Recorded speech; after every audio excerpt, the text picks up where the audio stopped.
नमस्ते, शुभसन्ध्या। तो ये केऽपि छात्राः संस्कृतशिक्षकः अथवा शिक्षिका भवितुम् इच्छन्ति, पुनश्च विद्यालये महाविद्यालये अपि पाठनाय इच्छुकाः सन्ति, तेषाम् एषा पद्धतिः एव ज्ञातव्या। यतोहि एषा पद्धतिः विद्यालये यथा उपयोगी भवति तथैव महाविद्यालये अपि उपयोगी भवति। अतः अद्य वयं चर्चां कुर्मः संस्कृतशिक्षणार्थं बहुकालात् आरभ्य प्रचलिता पद्धतिः परोक्षपद्धतिविषये एव। तर्हि आरम्भं कुर्मः। ये खलु नूतनाः सन्ति ते अत्र इन्स्टाग्राम् मध्ये अनुकरणं कर्तुम् अर्हन्ति। तत्र अहं संस्कृतशिक्षकनियुक्तिसम्पर्कीयसूचना प्रत्यहं प्रेषयामि। पुनश्च यदि भवन्तः इदानीमपि टेलिग्राम् मध्ये न सन्ति तर्हि टेलिग्राम् मध्ये निश्चयेन प्रविशन्तु। ततः भवन्तः PDF प्रत्येकविषयस्य प्रत्यक्षपद्धतिः, परोक्षपद्धतिः, व्याकरण अनुवादपद्धतिः एतेषां पद्धतीनां सम्पर्के PDF अपि मुक्तरूपेण प्राप्स्यन्ति। तर्हि अचिरात् आरम्भं कुर्मः। एकः प्रश्नः अस्ति, पश्यन्तु। बहुवारम् एषः प्रश्नः परीक्षासु आगतमेव। किमस्ति परोक्षपद्धतिः कुत्र प्रचलति? अर्थात् समानप्रश्नः 2016 मध्ये आसीत्, 2019 मध्ये आसीत्, 2021 मध्ये आसीत् एव। अतः भवन्तः इतः एव चिन्तयन्तु इयं पद्धतिः कियत् उपयुक्ता अस्ति परीक्षार्थम्। अतः सम्यक् रूपेण पद्धतिम् अवगच्छन्तु इति मम निवेदनमस्ति। अग्रे एतस्य उत्तरं वदामि, तावत्पर्यन्तं पद्धतिमेकवारं पश्यामः। परोक्षपद्धतिः इति शब्दस्य अर्थं भवति इन्डैरेक्ट् मेथड्। प्रत्यक्ष इत्युक्ते अक्षिणः पुरतः प्रत्यक्ष, नेत्रस्य पुरतः यदि भवति चेत् तद् भवति प्रत्यक्ष। प्रत्यक्ष इत्युक्ते डैरेक्ट् मेथड्, परोक्ष इत्युक्ते इन्डैरेक्ट् मेथड्। परोक्षपद्धतिमध्ये किं वदति? परोक्षपद्धतिद्वारा पद्यशिक्षणं प्रचलति। वयम् एतत् स्मरणे स्थापयन्तु, यतोहि प्रथमप्रश्नः अपि आसीत् एव। परोक्षपद्धतिद्वारा किं शिक्षणं चलति इत्युक्ते पद्यशिक्षणमेव चलति। कुत्रचित् अहं गद्य अथवा व्याकरण इति कुत्रचित् उक्तवान्, किन्तु सम्यक् किं भवति? पद्यशिक्षणमेव प्रचलति एव। गद्ये किमर्थं पद्यमेव भवति, गद्यं किमर्थं न भवति इति प्रश्नः अपि कदाचित् मनसि आगच्छति एव। अतः तस्य उत्तरमत्र वदति, गद्ये यथा पदानाम् अर्थः भवति तथा पद्ये न भवति। गद्ये यथा किं दण्डरूपेण प्रत्येकक्रियानन्तरं कर्तानन्तरं क्रिया भवति, मध्ये कर्मपदः भवति, तथा पद्ये न भवति। पद्ये अत्र तत्र भवन्ति, पुनश्च एकस्य शब्दस्य भिन्न अर्थः अपि भवति। अतः तत्र किं भवति? गद्ये एषा पद्धतिः यथा आवश्यकं न भवति, किन्तु पद्ये एतस्य महत्त्वम् अधिकं भवति। यतोहि पद्यशब्दानाम् अर्थं भिन्नं भवति एव। प्रत्यक्षपद्धतिद्वारा यदि वयं पद्यं पाठयामः, पद्यस्य रस उद्दीपकभावं नश्यते। पद्ये यत् रसात्मकं भावं भवति, पद्यं यदि वयं किं प्रत्यक्षपद्धतिद्वारा पाठनेन तस्य रसम् एव नष्टं भवति। यथा भवन्तः मेघदूतस्य प्रथमश्लोकं पश्यन्तु। कश्चित् कान्ता एवं सम्पूर्णं यदि गद्यरूपेण पाठयन्ति, कश्चित् कान्तः विरहगुरुणा, एवं यदि प्रत्येकं पदं यदि भवन्तः यथा प्रत्यक्षपद्धतिद्वारा पाठयति तस्य रसं नष्टं भवति। अतः परोक्षपद्धतिद्वारा तत्र पाठनीयं भवति एव। केवलम् एषा पद्धतिः पद्यशिक्षणे प्रचलति इति न, तेन सह केषुचित् स्थानेषु गद्येन सह अपि कुत्र चलति?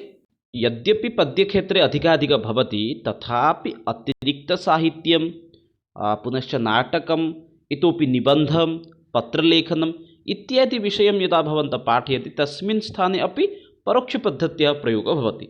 यतोहि तस्मिन् स्थाने अपि प्रत्येकस्य शब्दस्य अपि अर्थं भिन्नं भवति एव। ज्ञातवन्तः एव। पुनरेकवारं सामान्यरूपेण वदामि, परोक्षपद्धतिः अधिकाधिकं पद्यशिक्षणे दृश्यते। यतोहि गद्ये यथा अर्थं भवति पदानां, तथैव अर्थं पद्ये न भवति। प्रत्यक्षपद्धतिद्वारा पद्यस्य पाठनेन तत्र रसोभावम् इत्यादि उत्पादनं भवति। यदि प्रत्यक्षपद्धतिद्वारा पाठयामः चेत् पद्यं, तर्हि तत्र रसोभावं नष्टं भवति। परोक्षपद्धतिद्वारा पाठनेन तत् नष्टं न भवति। यद्यपि पद्यशिक्षादाने भवति, तथापि केषुचित् स्थानेषु गद्यशिक्षादाने अपि एषा पद्धतिः प्रचलति एव।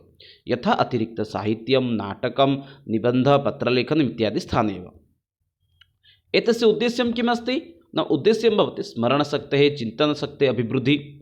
शास्त्रार्थेषु निसङ्कोचः प्रवेशः इति प्रमुखानि उद्देश्यानि। अत्र उद्देश्यत्रयं मुख्यरूपेण उल्लिखितः अस्ति। स्मरणशक्तेः बुद्धिः भवति, प्रथमविषयः अस्ति।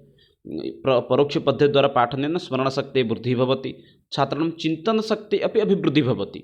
पुनश्च यदि परोक्षपद्धतिद्वारा छात्रान् वयं पाठयामः तर्हि सः कदाचित् अग्रे गत्वा शास्त्रार्थं कर्तुम् अपि समर्थः भवति। पुनश्च तस्मिन् क्षेत्रे निसङ्कोचतया अपि प्रवेशः करोति। अतः एतानि कानिचन प्रमुखानि तस्य उद्देश्यानि भवति। इदानीम् एतस्य पद्धत्याः प्रयोगः कुत्र भवति न, इदानीं पद्धतिं मुख्यरूपेण संस्कृतविद्यालयाः महाविद्यालयेषु एव दरीदृश्यते एव। यथा इदानीम् एषा पद्धतिः कुत्र प्रयुज्यते इत्युक्ते संस्कृतविद्यालये संस्कृतमहाविद्यालये एषा पद्धतिः प्रचलति। आधुनिकमहाविद्यालये एषा पद्धतिः तथा न प्रचलति, तत्र तु व्याकरण अनुवादपद्धतिः अधिकाधिकं प्रचलति। किन्तु इदानीं कुत्र कुत्र प्रचलति इत्युक्ते आधुनिकविद्यालय महाविद्यालयक्षेत्रे एषा पद्धतिः इत्युक्ते संस्कृतविद्यालय महाविद्यालयक्षेत्रे दृश्यते एव। एतस्य पद्धत्याः के गुणाः सन्ति इदानीं तस्मिन् विषये चर्चां कुर्मः। पद्यभागे व्यवह्रियते किन्तु कुत्रचित् गद्यभागेषु दरीदृश्यते। पूर्वमेव स्पष्टतां कृतवान्, केवलं पद्यभागे इति न, केषुचित् स्थानेषु गद्यभागे। यदि पद्यम् इति आप्शन् न भवति चेत् तत्र गद्यम् इति चयनं कुर्वन्तु, अन्यथा तत्र सम्यक् उत्तरं पद्यम् इति भवति। शिक्षकछात्रयोः भावोद्दीपकः भवति, अतः शिक्षणं प्रभाव उत्पादकं भवति। शिक्षक पुनश्च छात्र एतयोः मध्ये सम्यक् सम्पर्कः भवति, भावस्यपि सम्यक् रूपेण उत्पादनं भवति। अतः किं भवति, शिक्षणम् अस्माकं प्रभाव उत्पादकं भवति एव। शिक्षणं किं भवति, उभयकेन्द्रिकं भवति। अतः उभयकेन्द्रिकं अर्थात् शिक्षणं छात्रकेन्द्रितं भवति, शिक्षककेन्द्रितं भवति। अत्र उभयकेन्द्रितकारणात् श्रेणीप्रकोष्ठस्य अपि परिवेशः अपि उत्तमः भवति। अवगच्छन्ति, यतोहि अत्र प्रत्यक्षपद्धत्यां किं भवति, केवलं संस्कृतेन पाठनं। ये मन्दबुद्धिछात्राः सन्ति तेषां कृते कष्टं भवति। अत्र किम् अस्ति, सर्वेषां कृते एव अत्यन्तम् उपयोगी भवति, उभयकेन्द्रितम् अस्ति। अतः श्रेणीप्रकोष्ठः अपि उभयकेन्द्रितं भवति। ज्ञाततः अज्ञातं प्रति नयति, अस्माकं शिक्षणसिद्धान्तः एव अस्ति, सर्वदा ज्ञाततः अज्ञातं प्रति नेतव्यम्। अतः एषा अपि उत्तमशिक्षणसिद्धान्तस्य अपि अनुपालनं करोति। प्रत्येकस्तरस्य छात्राः अपि अत्र उपकृताः भवन्ति। अत्र ये छात्राः सन्ति ते छात्राः किं कुर्वन्ति, सर्वे छात्राः अधिकाधिकम् उपकृताः भवन्ति। यथा मन्दबुद्धिछात्राः, कुशाग्रवालाः, मध्यवित्तछात्राः, सर्वे छात्राः अत्र उपकृताः भवन्ति एव। अतः तु उभयकेन्द्रितः अस्ति। केवलं शिक्षककेन्द्रितः भवति चेत् कष्टं भवति, छात्रकेन्द्रितः भवति चेत् समस्या भवति, किन्तु उभयकेन्द्रितः भवति चेत् बहु उत्तमं भवति। अनया पद्धत्या शिक्षकः अनायासेन सः पाठयति। अनायासतः कस्यचित् तस्य कृते अधिकं चिन्तनं न भवति, भारः अपि न भवति, सः स्वयमेव पाठयितुं समर्थः भवति, अनायासेन पाठयितुं शक्नोति। प्रत्येकस्तरस्य शिक्षकाः पाठनाय समर्थाः भवन्ति। प्रत्येकस्तरस्य ये शिक्षकाः सन्ति ते किं भवन्ति, पाठनार्थं समर्थाः भवन्ति। अर्थात् मन्दबुद्धिछात्राः, दुर्बलाः छात्राः, मध्यवित्तछात्राः, सर्वे छात्राः पठनार्थं सक्रियाः भवन्ति। इतोपि केचन गुणाः सन्ति, पश्यन्तु। प्रत्यक्षज्ञानोत्पादितं स्मरणशक्ति अपेक्षया अभ्यासजनस्मरणशक्तिं चिरं तिष्ठति। प्रत्यक्षमध्ये किं भवति, क्षम्यताम्, अत्र परोक्षस्थाने प्रत्यक्षः अभवत्, ज्ञान उत्पादितं भवति। पुनश्च स्मरणशक्ति अपेक्षया अभ्यासजननशक्तिद्वारा स्मरणशक्तिं चिरं तिष्ठति। अभ्यासं कृत्वा स विषयं स्मरति, तेन कारणेन किं भवति, तस्य विषयः चिरम् इत्युक्ते बहुकालपर्यन्तं तस्य स्मरणशक्तिः तिष्ठति। मौखिककार्ये प्राधान्यम् अत्र दीयते। अत्र लेखन अपेक्षया कुत्र अधिकं ध्यानं भवति, मौखिककार्ये एतत् स्मरणे स्थापनीयं। मौखिककार्ये अधिकं प्राधान्यं भवति। शास्त्रेषु प्रावीण्यं प्राप्नुवन्ति छात्राः, ये छात्राः सन्ति ते किं कुर्वन्ति, शास्त्रेषु अपि उच्चदक्षतां प्राप्नुवन्ति। संस्कृतिः अस्माकं संरक्षिता भवति। अनया एव पद्धत्या संस्कृतज्ञानविज्ञानविशेषज्ञान धुरन्धर विद्वांसः, संस्कृतसंरक्षकः, अनुष्ठानपारायण, कर्मटाश्च उत्पाद्यन्ते। नाम परोक्षपद्धतिद्वारा यदि छात्रान् वयं पाठयामः तेन किं भवति, संस्कृतज्ञानविज्ञानविशेषज्ञाः भवन्ति, धुरन्धरविद्वांसः भवन्ति, संस्कृतिसंरक्षकाः अपि भवन्ति, अनुष्ठान इत्यादि कर्तुम् इत्युक्ते यज्ञकर्मादि कर्तुमपि ते सक्षमाः भवन्ति। अतः एषा पद्धतिः अत्यन्तम् आवश्यकं भवति छात्राणां कृते। संस्कृतशोधकर्मणि अस्य उपयोगः सुमहान् वर्तते। ये खलु शोधकार्यं कुर्वन्ति तेषां कृते अपि इयं पद्धतिः अत्यन्तं महत्त्वपूर्णं भवति। अतः तेषां कृते अपि सहयोगं करोति। गुरुशिष्ययोः मध्ये समीचीनसम्बन्धः अपि भवति। पूर्वमेव अहम् उक्तवान्, गुरुशिष्य इत्युक्ते शिक्षकछात्रयोः मध्ये समीचीनसम्पर्कः भवति, यत् खलु येन कारणेन कक्षा उभयकेन्द्रितं भवति। इदानीं के दोषाः सन्ति एकवारम् अवलोकनं कुर्मः। एषा पद्धतिः नीरसा अस्ति। अत्र एकं विषयं वदति किं, एषा पद्धतिः या अस्ति सा पद्धतिः कदाचित् नीरसा अपि भवति। यद्यपि उभयकेन्द्रिता अस्ति तथापि कदाचित् पद्धतिः नीरसा भवति। कण्ठस्थीकरणस्य प्रभावेन छात्राणां प्रगतिविकासश्च स्थगितः भवति। अत्र कण्ठस्थीकरणस्य उपरि अधिकं ध्यानं भवति। अतः छात्राणां प्रगतिः ये कण्ठस्थीकर्तुं न शक्नुवन्ति, यथा मत्सदृशछात्राः, मम तु कण्ठस्थं न भवति एव। कण्ठस्थीकरणस्य प्रभावेन छात्राणां प्रगतिः पुनश्च विकासः अपि किं भवति, स्थगितः भवति, स्थगनं भवति। मेधावी छात्राणां स्मरणशक्ति प्रखरकारणात् ते न उपकृताः भवन्ति। यदि एका पद्धतिः सर्वेषां कृते उपयुक्ता तर्हि मेधावी छात्राणां कृते अनुपयुक्ता भवति। तया पद्धत्या यदि दुर्बलछात्रः अपि पठति तर्हि मेधावीछात्राणां स्मरणशक्तिः तु प्रखरं भवति। अतः तेषां कृते एषा पद्धतिः उपकृता न भवति। कक्षायां वातावरणं विशृङ्खलितं भवति, यतोहि उभयकेन्द्रितं भवति। अतः अत्र शिक्षकस्य सहभागी यथा अस्ति, छात्रस्य अपि सहभागी तथा अस्ति। अतः कक्षायाः वातावरणं किं भवति, विशृङ्खलितं भवति। अत्र छात्राः दृष्टं कुर्वन्ति, कोलाहलं कुर्वन्ति। अतः कक्षायाः वातावरणं विशृङ्खलितं भवति। अनया पद्धत्या परिपालनेन वर्णाश्रुति व्याकरणनियमविषये यथोचितं ज्ञानं न भवति। एतां पद्धतिं यदि वयं पालयामः तेन किं भवति, वर्णाशुद्धिः भवति, व्याकरणनियमविषये अपि सम्यक् यथोचितं यथा आवश्यकं ज्ञानमपि न प्राप्यते। अतः एषा पद्धतिः न समीचीनं भवति एव इति बहूनां भिन्नं भिन्नं मतं भवति एव। यतोहि प्रत्येकस्य गुणः भवन्ति, दोषाः भवन्ति। अतः तेषु विषयेषु अस्माभिः न अधिकगुणान् दोषाणां विषये न चर्चा करणीया, गुणानां विषये एव द्रष्टव्या एव।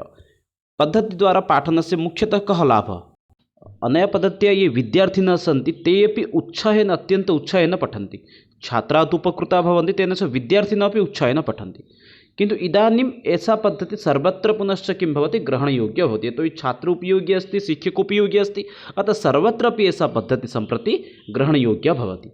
इदानीं केचन प्रश्नाः सन्ति, तान् सम्प्रति आलोचयामः। छात्राः निष्क्रियाः भवन्ति। प्रत्यक्ष परोक्ष आरोह दण्डान्वय पद्धत्यां कस्यां पद्धत्यां छात्राः ये सन्ति ते निष्क्रियाः भवन्ति। तो पश्यामः चेत् अत्र उभयम् उत्तरं शुद्धं भवति। प्रत्यक्ष भवितुमर्हति, परोक्ष भवितुमर्हति। किन्तु परोक्षपद्धत्यां ये बुद्धिमन्तछात्राः सन्ति ते निष्क्रियाः भवन्ति, प्रत्यक्षपद्धत्यां ये दुर्बलछात्राः सन्ति ते निष्क्रियाः भवन्ति। परवर्ती प्रश्न, सूत्रपद्धतिः इति उच्यते। सूत्रपद्धतिः नाम्ना परोक्षपद्धतिः एव उच्यते। परवर्ती प्रश्नं पश्यन्तु, शीघ्रं किञ्चित् समापयामः। स्मरणशक्तेः चिन्तनशक्तेः च अभिवृद्धिः कया पद्धत्या भवति? स्मरणचिन्तनशक्तेः अभिवृद्धिः परोक्षपद्धतिद्वारा भवति एव। परोक्षपद्धतिद्वारा शिक्षा कीदृशी भवति? अध्यापककेन्द्रिता, छात्रकेन्द्रिता, पुस्तककेन्द्रिता, किमपि न। अत्र पश्यामः चेत् किमपि न इति शुद्धं भवति। यतोहि अध्यापक छात्र उभयोः केन्द्रितं भवति। अतः सम्यक् उत्तरं भवति ऑप्शन डी एव। परोक्षपद्धतिः कयोः मध्ये समीचीनसम्बन्धं स्थापयति? शिक्षकछात्र, गुरुशिष्य, पुस्तकछात्र, शिक्षकछात्र। पश्यामः चेत् अत्र पुस्तकछात्र इति विकल्पं परित्यज्य अन्ये सर्वे विकल्पाः शुद्धं सन्ति। शिक्षकछात्र, अत्रापि शिक्षकछात्र, गुरुशिष्य, अतः सम्यक् विकल्पः एव न भवति एव, तृतीयविकल्प एव। एतदेव अद्यतनसत्रम् आसीत्, यत्र वयं परोक्षपद्धतिसम्पर्के चर्चितवन्तः। पुनः अग्रिमसत्रे मिलामः, इतोपि नूतनपद्धतीनां सम्पर्के चर्चां कुर्मः। तावत्पर्यन्तं विरमामि। जयतु भारतं, वन्दे संस्कृतं, वन्दे मातरं। धन्यवादः मित्राणि, शुभरात्रिः।